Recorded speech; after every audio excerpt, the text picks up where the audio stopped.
अवधूत चिंतन श्री गुरुदेव दत्त श्री स्वामी समर्थ महाराज की जय। आज आपण कुबेर यंत्राविषयी माहिती जाणून घेणार आहोत।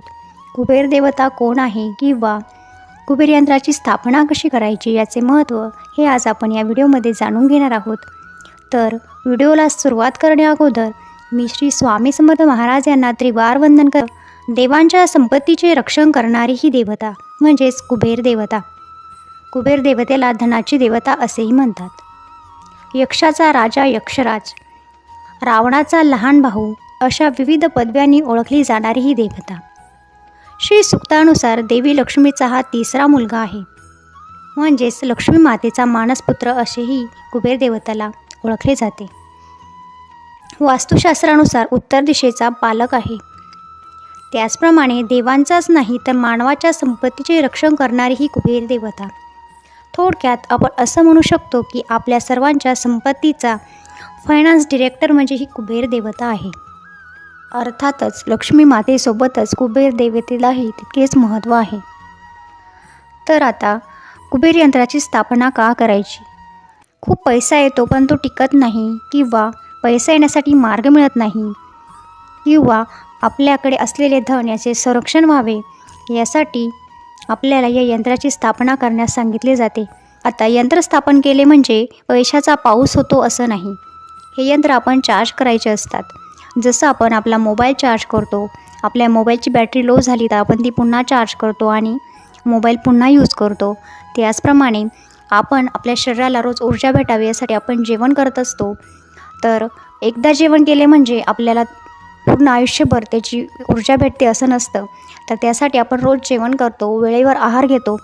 त्याचप्रमाणे यंत्राचंही असंच असतं।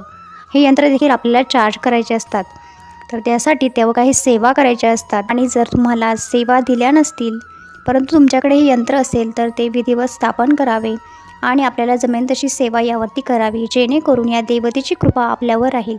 त्याचबरोबर आपण लक्ष्मी येण्यासाठी प्रयत्न देखील करायचे आहेत। तर आता जाणून घेऊया की या कुबेर यंत्राची स्थापना कशी करायची। तर सर्वप्रथम हे यंत्र आणल्यानंतर हे ताम्हणामध्ये ठेवायचे आहे। त्यावरती शुद्ध पाण्याचा अभिषेक करायचा आहे। जर शक्य असेल तर मधाने अभिषेक करावा। अभिषेक केल्यानंतर कोमट पाण्याचा देखील त्यावरनंतर अभिषेक करावा। अभिषेक करताना ओम कुबेराय नमः या मंत्राचा जप करायचा आहे।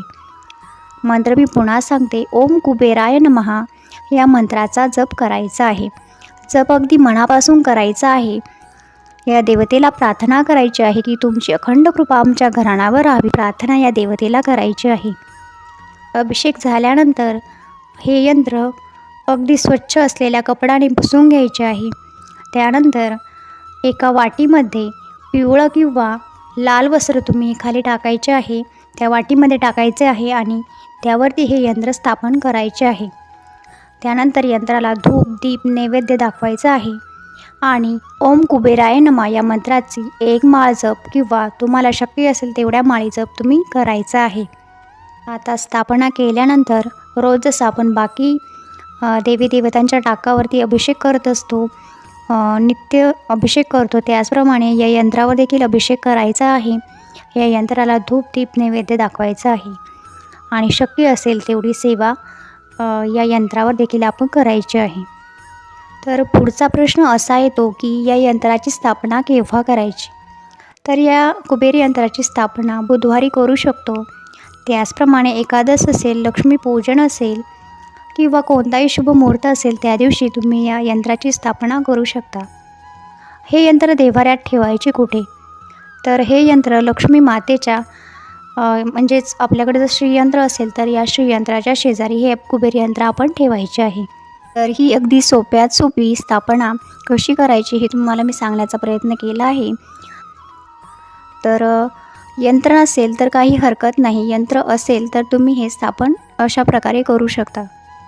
तर जास्त वेळ न घेता आजचा व्हिडिओ मी इथे संपवते। भेटूया पुढील व्हिडिओमध्ये अशाच काही नवीन माहितीसोबत, नवीन अनुभवांसोबत। तोपर्यंत तुम्हा सर्वांना श्री स्वामी समर्थ। तुम्ही सर्वांनी काळजी घ्या, आनंदात राहा आणि सेवा करा। श्री स्वामी समर्थ, श्री स्वामी समर्थ, श्री स्वामी समर्थ।